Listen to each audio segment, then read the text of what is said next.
Lo que el Mayo destaparía. Ante la inminente realización de un juicio contra Ismael El Mayo Zambada en Nueva York, saldrán a la luz los testimonios aportados en los juicios de Joaquín El Chapo Guzmán y Genaro García Luna, que hoy fue considerado un juicio válido. Incluyen confesiones de sobornos a autoridades y expresidentes de México.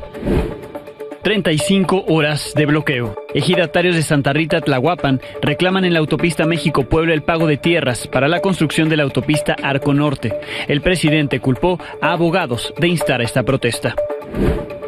Bares en la mira. Autoridades de la Ciudad de México investigan denuncias de violación al interior de bares capitalinos. Algunos ya han sido clausurados. Protestas anti y promigrantes. En Reino Unido, la policía está en alerta ante el riesgo de una escalada de violencia alentada por extremistas ultranacionalistas que se oponen a la migración. Miles de ciudadanos han salido a las calles para condenar la violencia y mostrar su apoyo a los migrantes.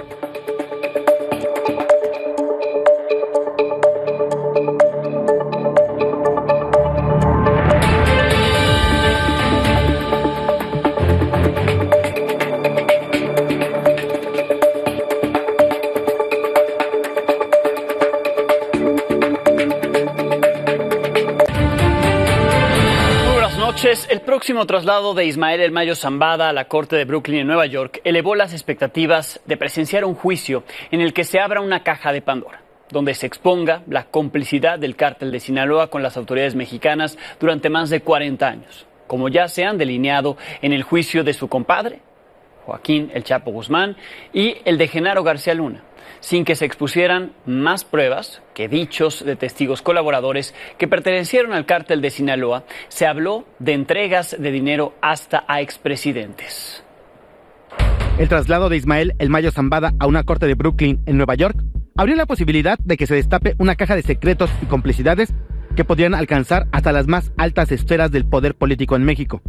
Si van a informar sobre sus vínculos con autoridades mexicanas, ayuda que se sepa cuánto apoyo le daban a las autoridades. Y es que en el juicio de su compadre, El Chapo Guzmán, realizado en 2018 y en la misma corte de Brooklyn, el abogado Jeffrey Lichman, quien ahora defiende a Joaquín Guzmán López El Güero, aseguró que el Mayo era el verdadero líder del cártel de Sinaloa. La verdad es que el Chapo no controlaba nada, Mayo Zambada lo hacía. Mayo puede lograr que la gente sea arrestada y que el ejército y la policía de México mate a quien él quiera. En el próximo juicio del Mayo, también podrían revelarse complicidades entre mandatarios y secretarios de seguridad, como lo hizo el exfiscal Edgar Beitia en el juicio de Genaro García Luna en 2023, cuando aseguró que el presidente Felipe Calderón y el gobernador de Nayarit tenían conocimiento de que el cártel de Sinaloa recibía protección del gobierno federal. Me dijo que la línea era el Chapo. ¿Qué significa eso? Proteger a los del Chapo y ya no a los Beltrán Leiva. En los juicios del Chapo y García Luna, los señalamientos de los testigos de la Fiscalía involucraron a todo tipo de autoridades, entre los que incluso se mencionó al ejército. Los Beltrán filtraron al ejército información para detener a el rey Zambada, pero luego se la vendieron a El Mayo Zambada y se frustró el intento. El hermano de Ismael El Mayo Zambada, conocido como El Rey, testificó en 2023 cuando señaló que había entregado sobornos no solo a García Luna, sino a autoridades de seguridad del gobierno de la Ciudad de México, en un periodo que correspondería al de la jefatura de Andrés Manuel López Obrador. Sí, recuerdo haberle pagado algo de dinero que, según él, Regino, era para la campaña, pero no de haberle pagado a López Obrador. Con información de Arturo Ángel, Milenio Noticias. Tras esos señalamientos expuestos en la Corte de Brooklyn en 2018 y en 2023, los aludidos lo negaron entonces. El entonces vocero de la presidencia de Enrique Peña Nieto, Eduardo Sánchez, aseguró en noviembre del 2018, cuando recién comenzaba el juicio contra el Chapo, que esos señalamientos, en particular el del abogado del Chapo, Jeffrey Lichman, sobre supuestos sobornos entregados por el cártel, eran falsos. Ese mismo día, el presidente Felipe Calderón negó las acusaciones en su contra y también las calificó como falsas y temerarias. Además, aseguró que no recibió pagos de ninguna persona. Ya en el 2023, Felipe Calderón expresó sus dudas sobre lo que consideró falta de pruebas en el juicio contra García Luna, mientras que el presidente Andrés Manuel López Obrador amenazó con demandar al abogado de García Luna, César de Castro, por mencionarlo en el contrainterrogatorio a El Rey Zambada sobre el presunto financiamiento a una de sus campañas. Yo en lo personal tengo muchas dudas del veredicto, porque hubiera esperado ver lo que tanto anunció la Fiscalía, ¿no? Videos, grabaciones, fotografías, estados de cuenta, depósitos, y la verdad nada de eso se exhibió. Yo nunca negocié ni hice trato con criminales. Estoy haciendo una consulta porque estoy viendo si es posible que yo presente una denuncia por daño moral en contra del abogado, porque no es Andrés Manuel, es el presidente de México. Bien lo estoy viendo, si lo hago como Andrés Manuel o como presidente de México.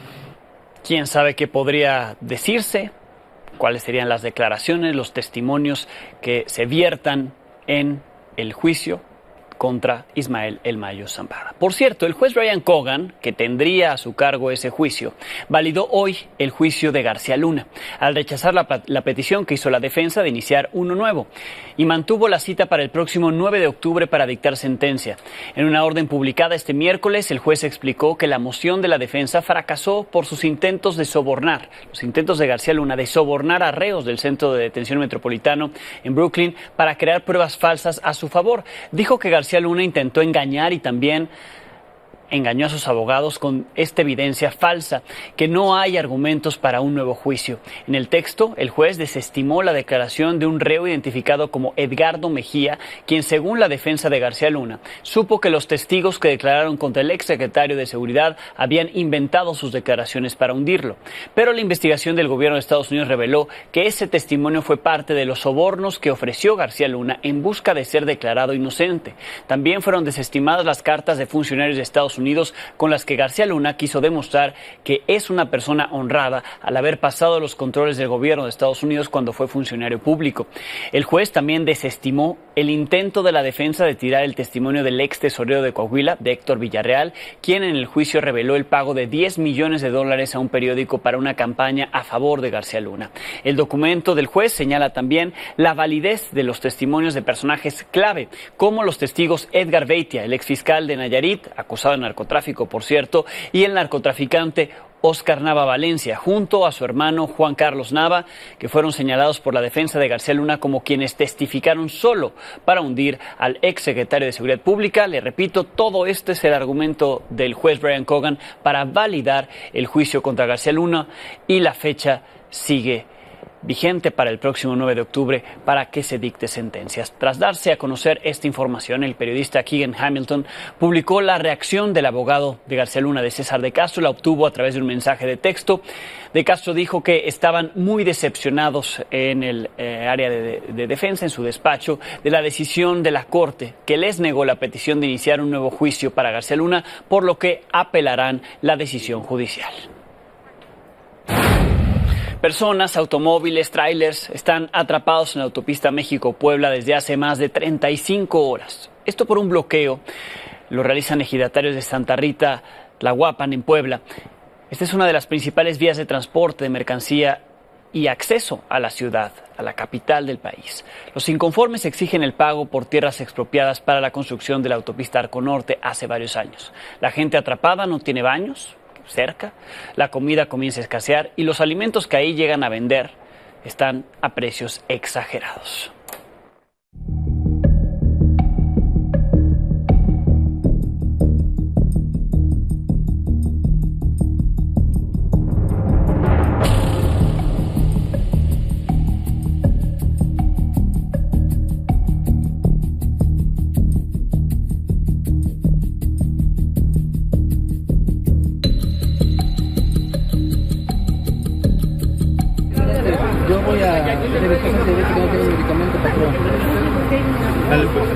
¿Al ojo de agua?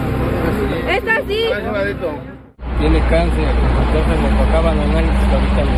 ¿Tenía cita a su esposa? En el Instituto Nacional de Cancerología, de las 3 de la mañana. Yo traigo 4 niñas, otra la tengo enferma del corazón. No tengo cómo comprobar para que me dejen pasar. Pues ahorita pues, estamos sin comer desde ayer. Ya más de 30 horas aquí parados, oiga. ¿Perdidas? No, ya llevamos ya un día y medio ya perdido con la carga. Tenía que llegar a Tepozotlán a entregar y ya no entregamos. De cientos de miles de pesos, la verdad. un montón. Dale, a tu izquierda, a tu derecha, a tu derecha, a tu derecha. A tu derecho.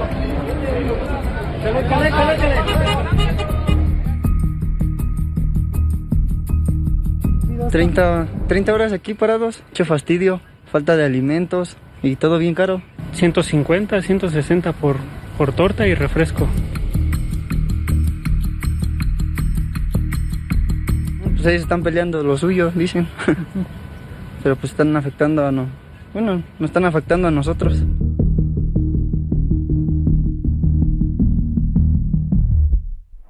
A más de 35 horas, ¿cuál es la situación a esta hora de la noche? Jorge Becerril, buenas noches. ¿Cómo estás, Alejandro Domínguez? Está muy afectada la carretera federal México-Puebla, que sería la única opción para poder ingresar en este momento de la Ciudad de México hacia este estado, el estado vecino. Toda la gente, al ingresar y abandonar la calzada Ignacio Zaragoza, se desvía a esta carretera federal, que aquí es la avenida México en Los Reyes, en La Paz, este municipio del estado de México, y así de lento es el ingreso hacia este estado de Puebla. Son casi 35 horas de este bloqueo a la altura del kilómetro 70 en ambos sentidos. Por supuesto también el Arco Norte, y esta, Alejandro, queridos amigos, sería la única opción. Son 3 horas de camino desde la calzada Ignacio Zaragoza hacia el Estadio Cuauhtémoc allá en Puebla, o viceversa, de Puebla, de la zona de la Volkswagen hasta estas inmediaciones. Así es que, Alejandro, mucha paciencia, que continúan los cierres sobre la autopista, y la única opción es la carretera federal México-Puebla. El reporte que te tengo. Es Jorge, pues así la situación y así las imágenes, vean, saturado, la salida, la entrada desde Puebla hacia la Ciudad de México, y la única alternativa, como dice Jorge Becerril, irse hacia la carretera federal, es decir, la carretera libre hacia Puebla. 3 horas de camino marca desde ese punto en Zaragoza hacia el centro de Puebla. Es protestar por algo que ellos dicen es una inconformidad, que no les han pagado. Aseguran que no les han pagado los terrenos que les expropiaron para la construcción del Arco Norte, algo que ocurrió hace años, pero afectando al otro. Ahí está.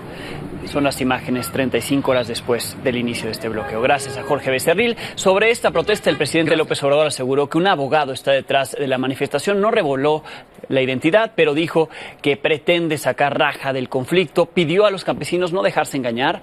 Milenio confirmó que son 2 los abogados quienes acompañan a los ejidatarios en sus demandas de pago. Se trata de Jorge Portilla y de Patricia Rodríguez.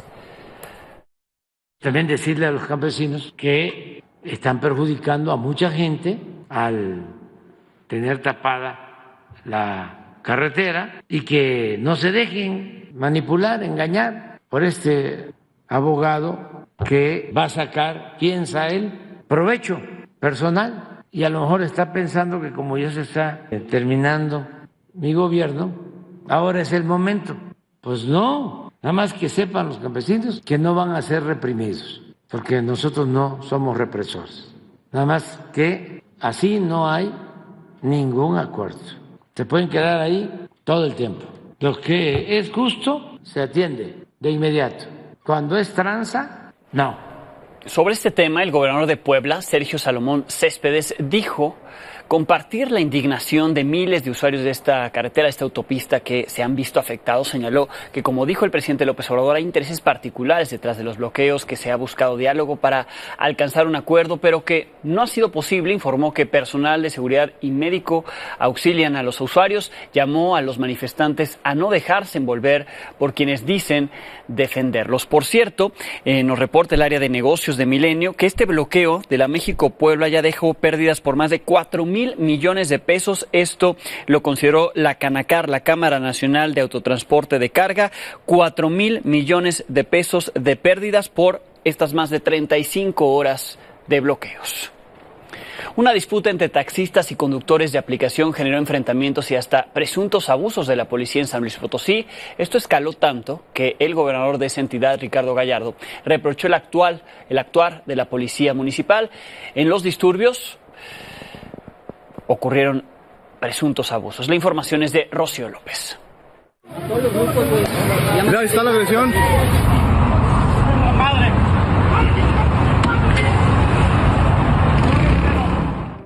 Taxistas de la zona conurbada de San Luis Potosí se unieron para amedrentar a operadores de la plataforma Uber, a quienes acusan de malas prácticas. Aseguran que el servicio que brindan no está regulado y les quita clientes.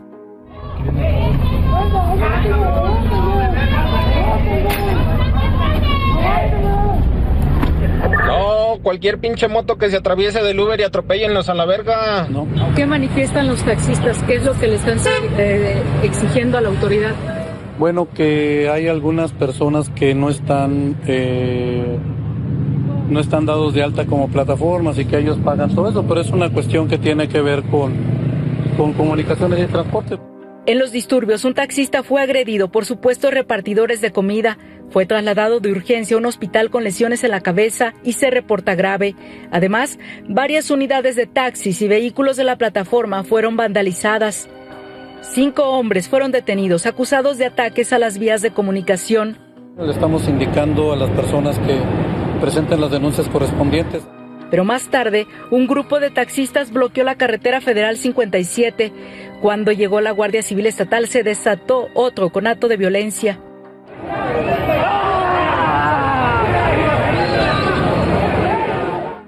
Al menos 7 elementos golpearon a patadas y palos a uno de los taxistas que previamente había sido detenido. El gobierno ya investiga la identidad de los involucrados para sancionarlos o darlos de baja. De hoy por la mañana se están analizando los videos que están circulando también en redes sociales. Hasta que se identifican los mismos plenamente, se tomarán las decisiones. El gobernador reprochó que pese al caos y el pánico generados por los disturbios, la policía municipal no intervino. O sea, dejaron que se hiciera un desmadre y la verdad es que hay un gran enojo por la policía municipal, por su director, que fue omiso totalmente, le valió madre la ciudad. Cuestionado sobre el conflicto, el presidente ordenó a la secretaria de Gobernación, Luisa María Alcalde, apoyar al gobierno de San Luis Potosí para evitar que escale y afecte a los usuarios. Decirle a la gente, no va a escalar el conflicto, vamos a buscar la conciliación. A nivel estatal, se acordaron mesas de diálogo entre los manifestantes y la Secretaría de Comunicaciones y Transportes. Desde San Luis Potosí para Milenio Noticias, Rocío López. Y en más sobre protestas, en Guerrero, un juez vinculó a proceso a 8 integrantes de la policía Tecampanera en Teloloapan, luego de que la Fiscalía Estatal los identificó como generadores de violencia al estar detrás de los bloqueos carreteros en ese municipio a finales del mes de julio. Los supuestos comunitarios denunciaban ataques con drones de la familia michoacana en varias zonas. Sin embargo, al ser detenidos hace 9 días, les encontraron armas de grueso calibre y chalecos con las siglas del cártel contrario de la familia michoacana, el Cártel Jalisco Nueva Generación. Un grupo armado denominado Autodefensas del Pueblo, vinculado al cártel Chamula, entró anoche al menos 6 municipios de la región norte de Chiapas. Así nos lo confirmó vía telefónica un poblador de la zona. Hombres encapuchados que portaban armas de alto calibre ingresaron primero al municipio de Rayón, después se dirigieron a los de Tapachula, Ixhuatán, Solosuchiapa y finalizaron en Ixtacomitán, donde colocaron una lona con un mensaje amenazante advirtiendo que no permitirán el ingreso de ningún cártel. Aquí el testimonio. Entonces llegan las familias, te piden 200, 300 mil, que es lo que les cobra el pollero, ¿no? Y a esa familia les dice, sí, te lo doy el dinero. No te piden aval, por decir, escrituras de casa, nada más te dicen, tú me cumples, yo te doy al 10%. El cártel Chamula te lo da al 3%, los 2-3 millones de pesos. No es la única zona de Chiapas donde hombres armados generan miedo entre la población. Esto también lo viven en la sierra fronteriza, donde decenas de personas huyeron a Guatemala por la confrontación entre grupos criminales. Esta mañana el presidente López Obrador se refirió a ese hecho. Descartó que haya un éxodo. Aprovechó para presumir que ayer fue uno de los días con menos homicidios de su administración. Eso de Chiapas, nuestros adversarios y las organizaciones pseudo independientes están haciendo todo un escándalo. Ahí están, ¿no? Diciendo, hay un éxodo de mexicanos hacia Guatemala. Nada de eso, hay una confrontación de 2 grupos, ya se está atendiendo. Sin embargo, en los medios, éxodo. Entonces, aclarar eso, ¿no? Fíjense, ayer fue de los días, es el tercer día en todo el gobierno con menos homicidios registrados. Todo esto para los alarmistas, amarillistas. En Chiapas, la falta de condiciones de seguridad ocasionó que, una vez más, no se pueda llevar a cabo la jornada electoral en los municipios de Chicomucelo, Panteló y Comitán. Luis Ángel Vidal, para elegir a sus consejos municipales. Se canceló el 2 de junio, se reprogramó, pero no han podido avanzar en la organización. Aquí los testimonios de quienes organizan la autoridad electoral en Chiapas. No hemos podido ingresar en ninguno de los tres, en Panteló, en Chicomucelo y en Capitán Luis Ángel Vidal, y esto es básicamente por bloqueos de organizaciones civiles que han bloqueado carreteras, y entonces no, desde nuestras cabeceras distritales no ha sido posible trasladarnos a ellos. Espero que podamos, que se generen y que las condiciones cambien en los próximos días y que podamos ingresar a los municipios. Todos los días recibimos información sobre ciertos ataques, condiciones, muertes, etcétera, que eso pues hace prever de que es muy complicado y muy difícil para nosotros como Instituto Nacional Electoral poder hacer los trabajos de campo previos que se requieren para ir a buscar los lugares donde se ubican las casillas, capacitar a la gente que va a atender y a recibirlo. Pues ni amarillismo ni exageración. La autoridad electoral no puede hacer una elección en 3 municipios de Chiapas. No lo pudo hacer el 2 de junio y ahora no lo puede hacer en la nueva fecha programada.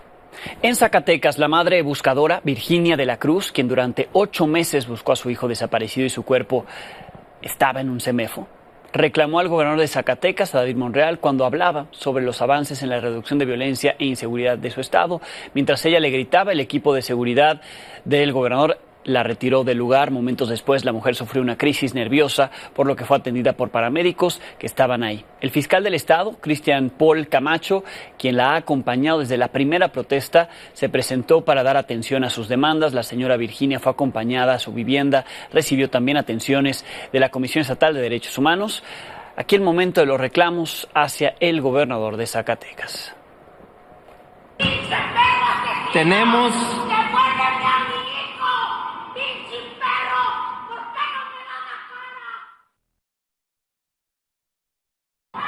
las que nos han permitido atender, convertirlo en una solución, rehabilitar nuestras carreteras.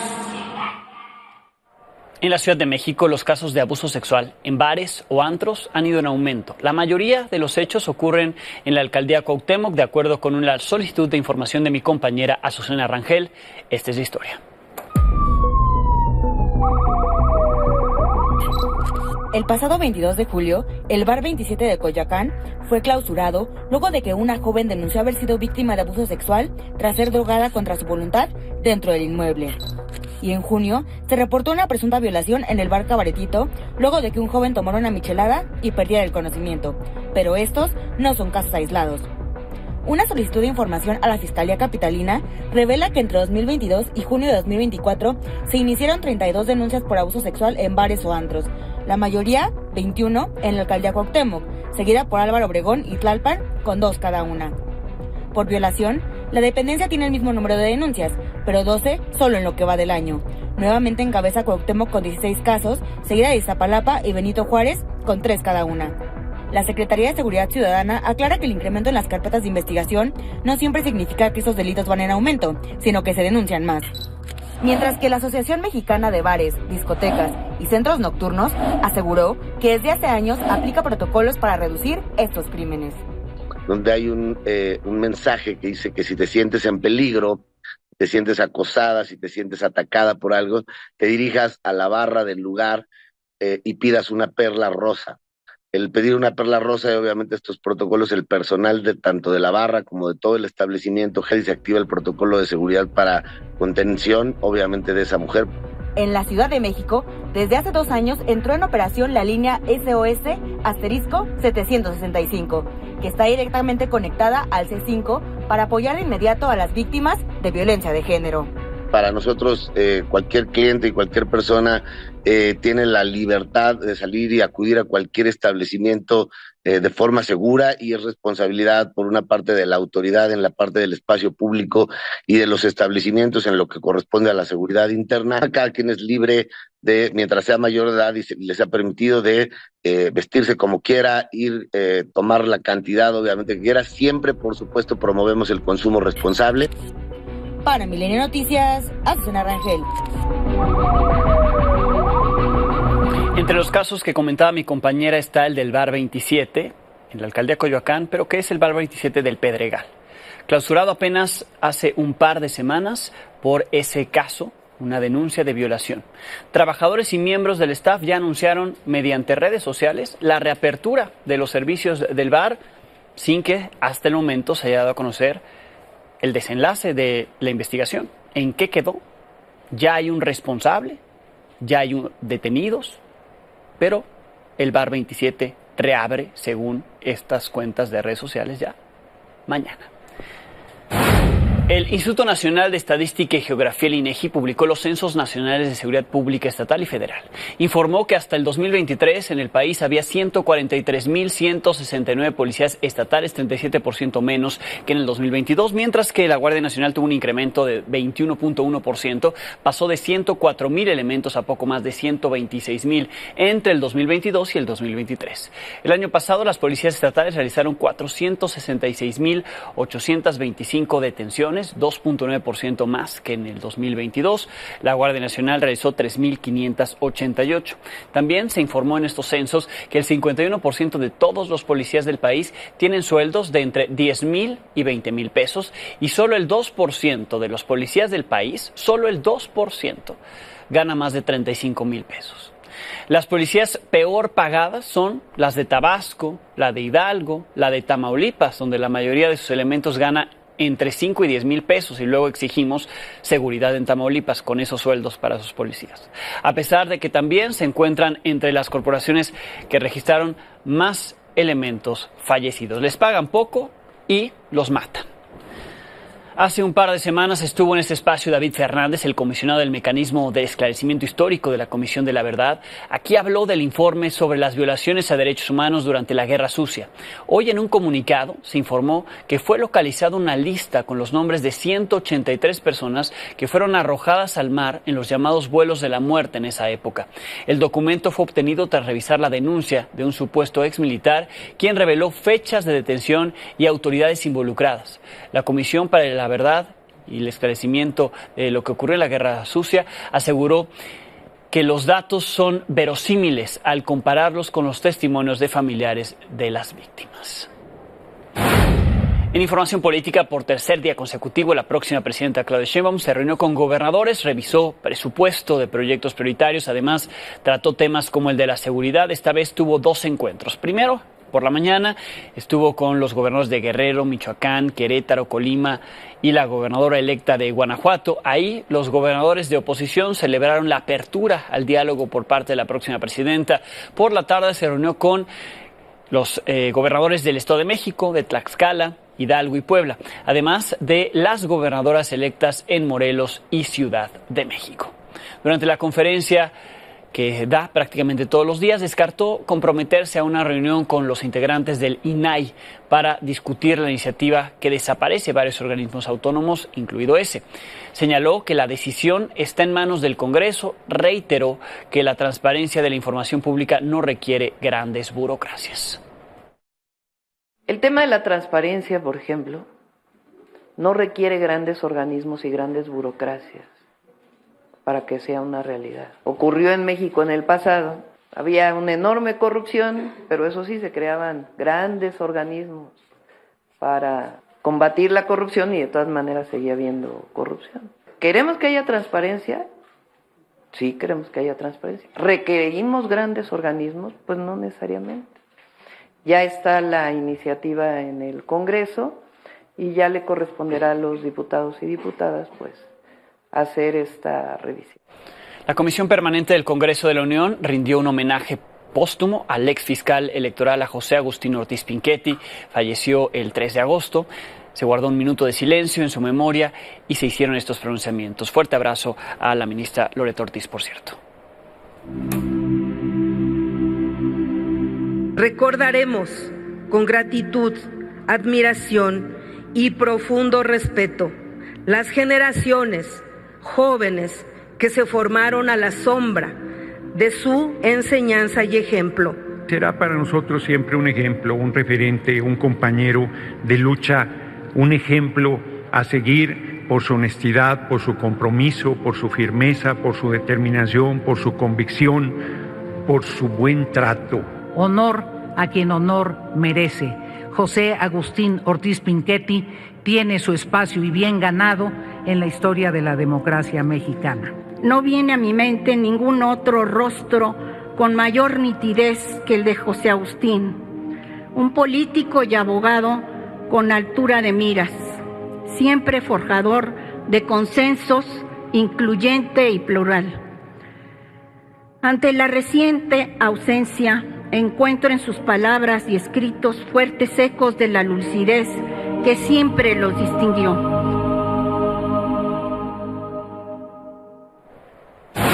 La policía británica permanece en alerta ante el temor de que las protestas por grupos de extrema derecha deriven en nuevos episodios de violencia después de días de disturbios antimigratorios que sacudieron a ese país. Este miércoles, miles de manifestantes antirracistas se congregaron en Bristol, Birmingham, Liverpool y Londres. Gran Bretaña se ha visto azotada por una serie de disturbios que estallaron a principios de la semana pasada, después de que 3 jóvenes fueron asesinadas en un ataque con cuchillo en Southport, al noroeste de Inglaterra, lo que desencadenó una ola de mensajes falsos en línea que identificaron erróneamente al presunto asesino como un migrante islamista.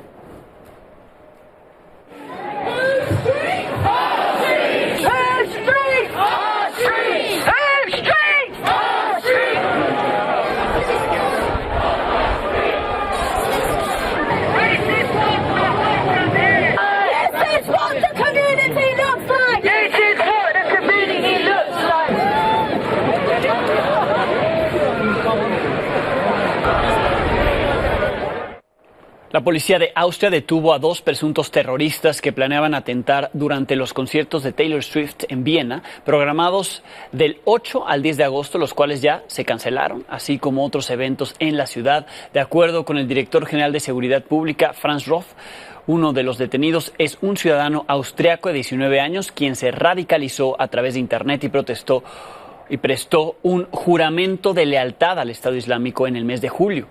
La operación antiterrorista comenzó la mañana de este miércoles en la localidad de Ternitz. Se evacuó una residencia de ancianos y otros edificios y se restablecieron controles en las carreteras para limitar acciones de este tipo. El candidato de la oposición mayoritaria en Venezuela, Edmundo González, no acudió hoy al Tribunal Supremo de Justicia, que lo había citado para certificar el resultado de los comicios presidenciales, porque pondría en riesgo su libertad y especialmente, dijo, la voluntad del pueblo de Venezuela expresada el 28 de julio del 2024. Aseguró que lo que está haciendo el tribunal no es legal. La líder de la oposición, María Corina Machado, convocó a una concentración mañana, 8 de agosto, para hacer una vigilia por la libertad de los presos políticos en Venezuela. Pidió reunirse a las 5 de la tarde en la Plaza de los Palos Grandes con una pancarta, cartel o foto de las personas que estén presos para exigir su libertad. Apenas la noche de ayer, Machado denunció que María Oropesa, coordinadora del grupo Comando con Venezuela, fue secuestrada. Ella misma grabó el momento cuando sujetos entraron a su casa, entraron por la fuerza y se la llevaron. Horas antes había alertado sobre la operación Tuntún, una persecución política contra los venezolanos que defienden el triunfo de Edmundo González. Bueno, están ingresando a mi hogar de manera arbitraria.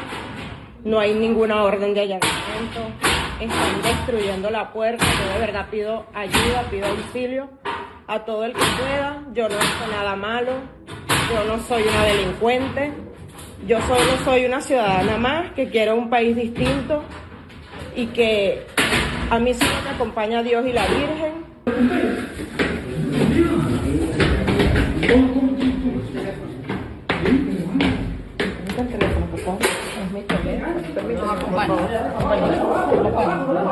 Y camina rápido, por favor, colabora.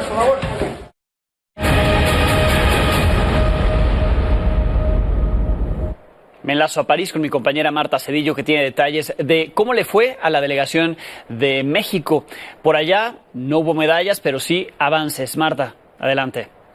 Hola, ¿qué tal, Alejandro? Te saludo con mucho gusto. A pocos días de que termine la actividad en los Juegos Olímpicos de París 2024, los mexicanos siguen teniendo presencia, y es que el día de hoy clasificó en el top 10 la golfista mexicana Gaby López, y en lo que fue la primera ronda del golf olímpico, no así María Fassi. María Fassi se despide de la competencia. También en las actividades de este miércoles en París, pues bueno, el equipo de nado sincronizado termina dentro de los 8 primeros lugares, termina en el 7º lugar, logra lo que es el diploma olímpico, pero no logra meterse a las medallas de la competencia a pesar de los resultados o de las aspiraciones que se tenían con el equipo de nado sincronizado. La que también se despidió de las competencias y fue precisamente la prueba de los 400 metros, fue Paola Morán, que terminó en el 6º lugar de su hit, el hit número 3, y con ello, pues bueno, ya no logra avanzar en su prueba. Regresamos con ustedes al estudio.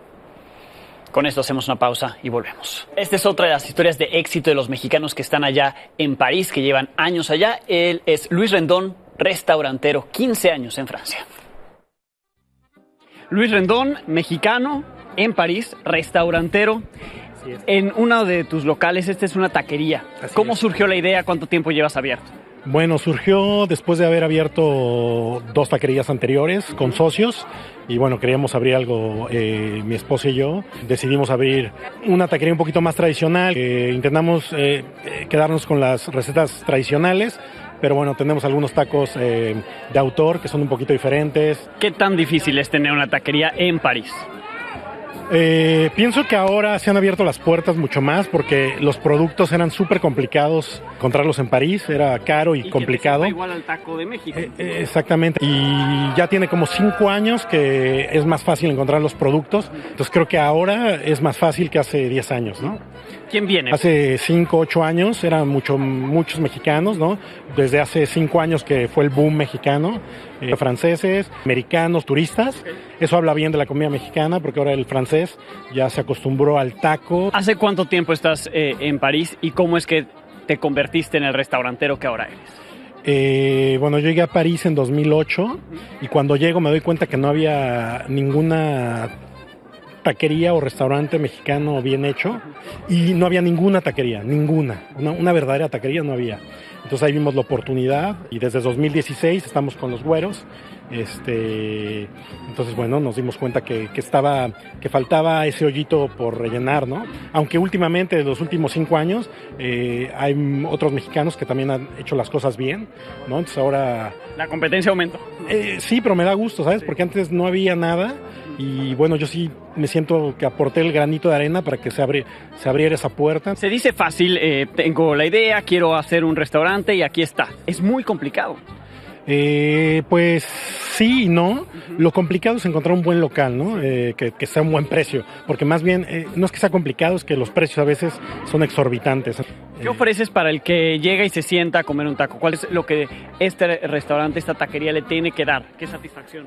Pues lo que intentamos hacer es que conozca un poquito el paladar mexicano, la nixtamalización de la tortilla, el sabor del verdadero maíz, sienta algo, ¿no? Cuando come el taco, que le sepa a un verdadero taco mexicano, ¿no? Luis, pues muchas felicidades, gracias por mostrarnos tu taquería. Acá se pueden dar una vuelta, muchas gracias. Gracias. Luis. Pero sí, Luis Rendón, un mexicano exitoso en París.